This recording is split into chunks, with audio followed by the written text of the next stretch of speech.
Caracteres gerais. Predominância da matéria sobre o espírito, isto é, esses espíritos estão muito mais ligados aos interesses da matéria que aos interesses elevados do espírito, né, das coisas espirituais. Propensão para o mal, ignorância, orgulho, egoísmo e todas as mais paixões que lhes são consequentes. Então, espíritos de terceira ordem, nas mais das vezes, são espíritos que têm propensão para o mal e são dominados aí, mais ou menos, pelas mais paixões, né? Uns mais, outros menos, né? Porque nós somos individualidades. Têm a intuição de Deus, mas não o compreendem. E aí, quando tentam explicar Deus, o fazem à sua maneira. Por isso que nós vemos aí tantas teorias malucas, tantas teses absurdas, porque são espíritos encarnados ou desencarnados, tentando fazer esse esforço de compreender Deus. Só que eles, por serem ainda imperfeitos, de poucas luzes, como dizia Kardec, não têm de Deus senão uma vaga intuição. Não tem desenvolvimento nem intelectual, nem moral para compreender a natureza de Deus, nem sequer um pouquinho. Então, começam a devagar com suas teorias, por vezes, ilógicas, mirabolantes, irracionais, como a gente vê muito por aí, né? Kardec, no entanto, diz o seguinte, que nem todos são essencialmente maus. Em alguns há mais leviandade, inconsequência e malícia do que verdadeira maldade. Realmente, quem tem a oportunidade de dialogar com os espíritos, participar mais ativamente de reuniões mediúnicas, verifica isso.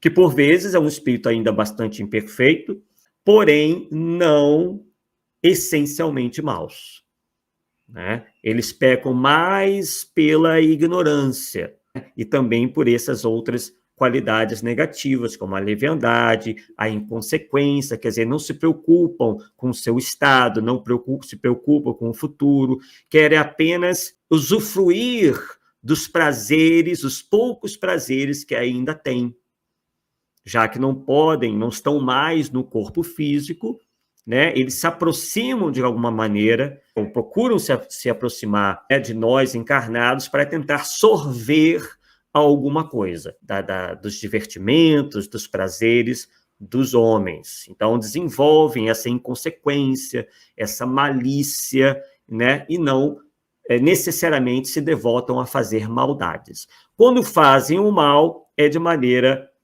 não premeditada. Continuando. Uns nem fazem o bem nem o mal. A gente vai ver daqui a pouco que isso já é uma característica dos espíritos neutros, né? Mas denotam inferioridade pelo simples fato de não fazerem o bem.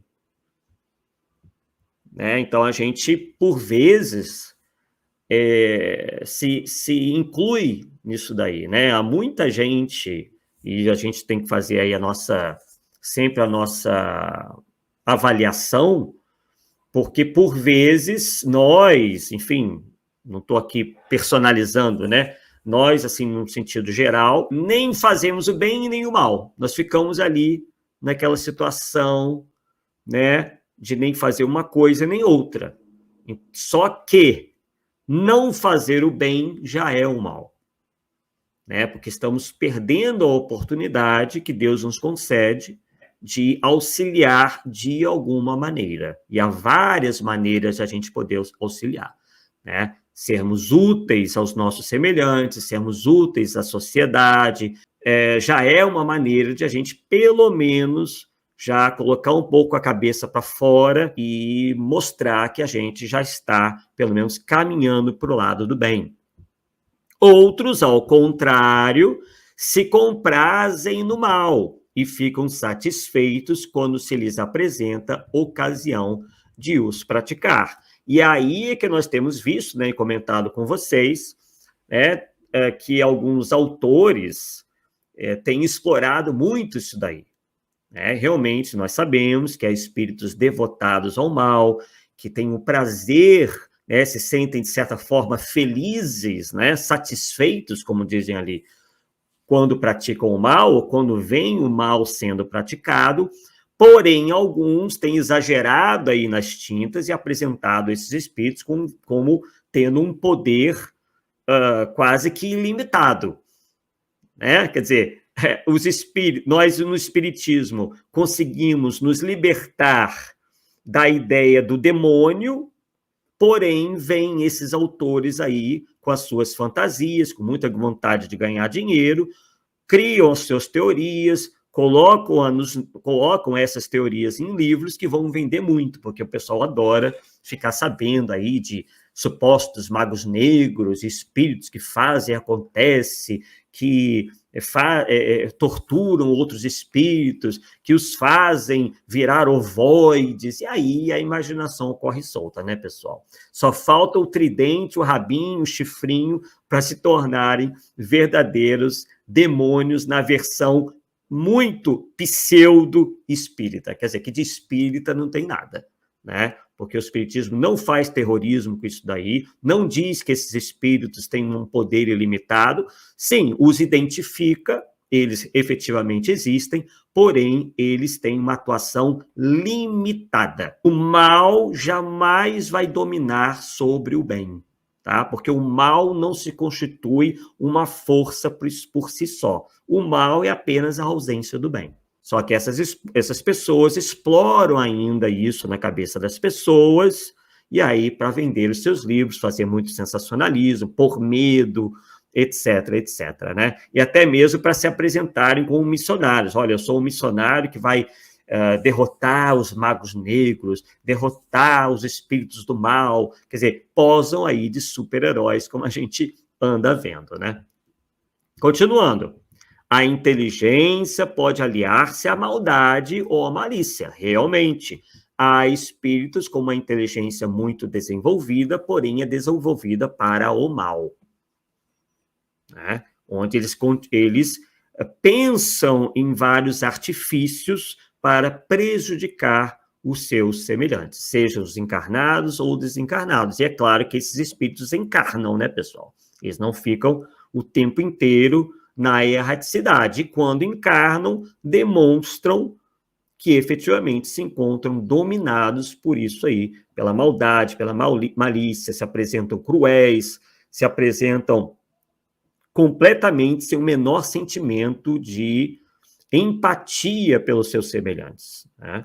Então, isso a gente vê a toda hora, e no mundo espiritual não seria diferente, porque todos esses indivíduos que nós conhecemos por essa maldade extremada também desencarnam e pouca coisa mudam, né, do outro lado. Ou quando mudam, isso vai levar um bom tempo, isso leva um bom tempo para acontecer.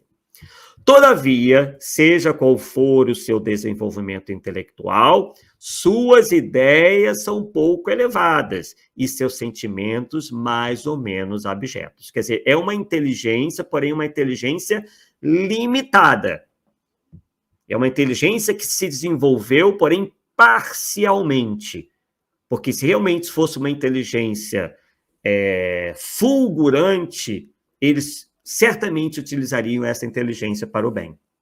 Eles reconheceriam, né, que, na verdade, estão optando, melhor dizendo, pela pior escolha, né? Estão fazendo a pior escolha possível. Então, apenas tem uma certa vantagem sobre outros espíritos, e eles conseguem dominá-los justamente por essa inteligência mais desenvolvida para o mal. Mas se a gente for realmente questioná-los sobre diversos assuntos, a gente vê que eles são bastante limitados, né? E os seus sentimentos, obviamente, são os mais abjetos possíveis, né? Seus conhecimentos sobre as coisas do mundo espírita são limitados. Quer dizer, por exemplo, um espírito de uma natureza ainda inferior, um espírito imperfeito, pouco ou nada sabem do mundo espírita, na sua grandeza. Eles têm uma visão limitada, porque eles não conseguem alcançar, né, esferas, digamos assim, né? Estou falando esferas devido à pobreza da nossa linguagem, mas esferas mais avançadas do mundo espiritual. Eles sequer conseguem sentir a presença de espíritos mais desenvolvidos, mais evoluídos, né? Justamente por ainda serem muito embrutecidos. Então, por vezes, eles têm uma visão distorcida do que seria pairagens, né, mais felizes do mundo espiritual e até, às vezes, desdenham delas, né? Se voltam contra o bem, dizem que vão derrubar, que vão fazer e acontecer. Quer dizer, o bem lhes incomoda, eles se sentem ameaçados. Então, a gente vê isso em muitas comunicações também. E o pouco que sabem se confunde com as ideias e os preconceitos da vida corpórea. Não nos podem dar senão noções falsas e incompletas.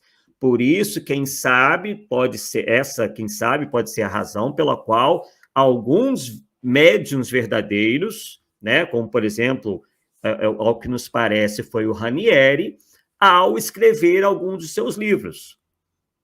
Estou aqui levantando uma hipótese, não estou batendo martelo, mas ele, médium ostensivo, que parece que realmente o era, pode ter sido aí vítima de uma fascinação, porque a descrição que ele dá do mundo espiritual, a gente vê claramente, são noções falsas e incompletas. E eu ainda vou trazer para vocês um outro livro do Ranieri, onde ele fala sobre uma espécie de civilização no mar, para vocês terem uma ideia, no fundo do mar, para vocês verem como que ele possivelmente, ao que parece, né, realmente se deixou levar aí por essas descrições bizarras, que obviamente derivam de espíritos desta categoria, como está nos dizendo Kardec ali. Esses espíritos não nos podem dar senão noções falsas e incompletas.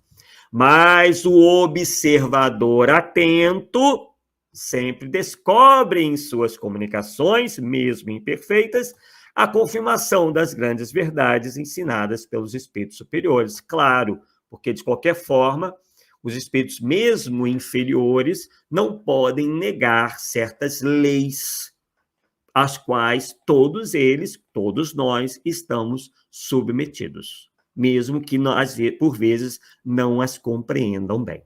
Mas dão as suas versões, desenvolvem as suas teses, também imperfeitas, porque não são espíritos de muita elevação. E aqui, nesse próximo parágrafo, aquilo que nós recentemente desenvolvemos. Seu caráter se revela pela linguagem. E aí, novamente, né, sem medo de errar, infelizmente, os nossos irmãos da Umbanda erram flagrosamente quando acham que muitos dos espíritos que lá se comunicam com uma linguagem chula, com palavrões, pedindo um montão de coisa material, possam ser espíritos de uma condição elevada. Né? A própria linguagem, o próprio comportamento já revelam. Não tem nada dessa de roupagem, isso tudo é uma desculpa que arrumaram. Tá? Um espírito superior não vai adotar roupagem nenhuma. Ele não vai descer ao nosso nível. Ele quer que nós é que subamos ao nível dele. O espírito superior não desce nível nenhum. Tá? Então, essa história de roupagem, pelo menos a mim, não convence. Tá? Então, roupagem é para quem quer se esconder. Assaltante é que usa roupagem. Criminoso é que usa roupagem, me desculpem. Tá? Podem reclamar à vontade, mas a mim não convence. Tá? Espírito superior vai se apresentar sempre com as suas qualidades. Ele quer que nós aprendamos com eles. Ele não vai descer ao nosso nível em momento nenhum. Tá? Ele pode até, quando ele vê que são pessoas que, por exemplo, tem um conhecimento menos profundo, ele pode até fazer ali um esforço de explicar as coisas de uma maneira mais simples, isto sim, mas não descer às nossas conveniências. Tá? Se apresentando como contendo vícios, ou falando errado, nada disso. Né? Isso só denota inferioridade. Espírito superior nenhum vai estar aí dando ensejo a características de espíritos inferiores, mesmo que não há necessidade nenhuma disso. Tá? As pessoas geralmente podem entender muito bem uma mensagem falada de uma maneira direta, sem apêndice, sem fantasias, sem nada disso. Por isso que o pessoal diz que é preconceito, né? Porque no centro espírita não deixa esses espíritos comunicarem, mas é para não deixar mesmo.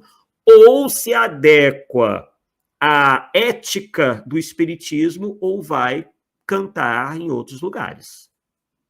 Tem que respeitar o lugar onde ele está. Deixa a roupagem de lado, deixa os vícios de linguagem, deixa a bebida, o cigarrinho. Centro espírita não é para isso. Centro espírita é todo mundo aprender a ser melhor e não compactuar com inferioridades. Mas não é porque a gente é imperfeito que a gente tem que estar aí dando vazão a tudo quanto é imperfeição. Né? Então, isso particularmente a mim não convence, tem alguns até espíritas que acham nisso alguma razão de ser, eu particularmente não vejo nenhuma razão de ser nisso. Né? Então, seu caráter se revela pela linguagem. Todo espírito, veja que Kardec não coloca exceção nenhuma, que em suas comunicações trai um mau pensamento, pode ser catalogado na terceira ordem. Tá aí, né? Bem simples, direto, sem desculpismo, sem rodeios, sem tentar passar pano, como se diz hoje em dia. Apresentou um mau pensamento, um mau comportamento, uma linguagem inferior, chula, hábitos que denotam apego às coisas materiais. É inferior e acabou. Não tem que estar arrumando desculpas. Mas ele é um espírito superior, mas ele se apresenta assim. Não, novamente, eu vou insistir nisso daí, porque não faz o menor sentido. Não é sequer pedagógico. Por exemplo, o que os psicólogos, os pedagogos dizem? Por exemplo, na educação infantil. A gente sabe que criança muito pequena está aprendendo a falar. Que hoje os maiores entendidos do assunto nos dizem inclusive para os pais fazerem a mesma coisa, porque a gente tem alguns de nós têm essa mania, né? A criança está falando errado e a gente fala errado, tenta falar errado com ela. Não é para fazer isso. É para falar normal com a criança, para que ela vá desenvolvendo com o aprendizado, com o tempo, a maneira correta de pronunciar as palavras, de falar, de se comunicar. Né? Claro que ela está aprendendo, isso é perfeitamente normal, mas o exemplo, né, para que ela possa aprender, tem que partir dos mais velhos. Com os espíritos superiores é a mesma coisa, eles dão sempre o bom exemplo. Tá? Então, só para dar um exemplo aqui, dentro da pedagogia, da psicologia, né? Assim, poderia dar outros exemplos, mas esse é o que é um dos mais, assim, simples de a gente entender. Conseguintemente, todo mau pensamento que nos é sugerido vem de um espírito desta ordem. Claro que nenhum espírito de uma ordem superior vai dar, né? Vai tentar transmitir um mau pensamento. Eles veem, os espíritos ainda inferiores, veem a felicidade dos bons, o que lhes é um tormento incessante, pois experimentam todas as angústias produzidas pela inveja e pelo ciúme. Claro que não são todos, mas há realmente um grande número de espíritos que sentem, né, esse rancor, essa inveja, esse ciúme, por ele ver a felicidade de pessoas que eles julgam não merecerem.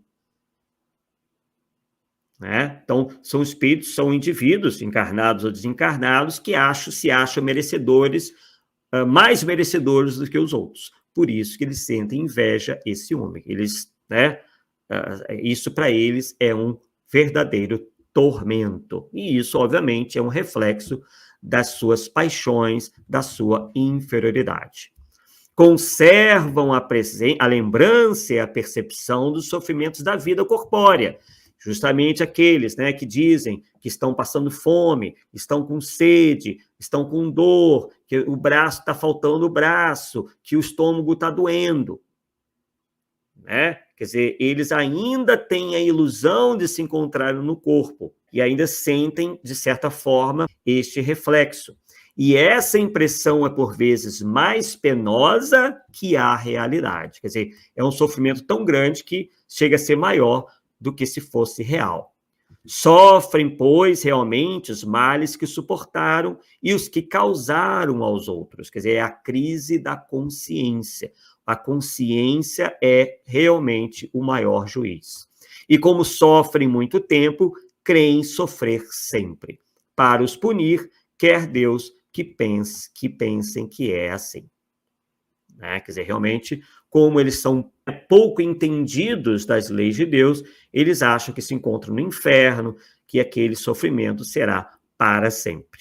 Volta e meia eles aparecem nas reuniões mediúnicas e aí nós, obviamente, os instruímos de que aquele sofrimento é merecido, né? Porque, afinal de contas, foi devido a ações no mal perpetradas por eles, mas que não será para sempre, que eles devem se esforçar e que terão a oportunidade de reparar esses erros cometidos.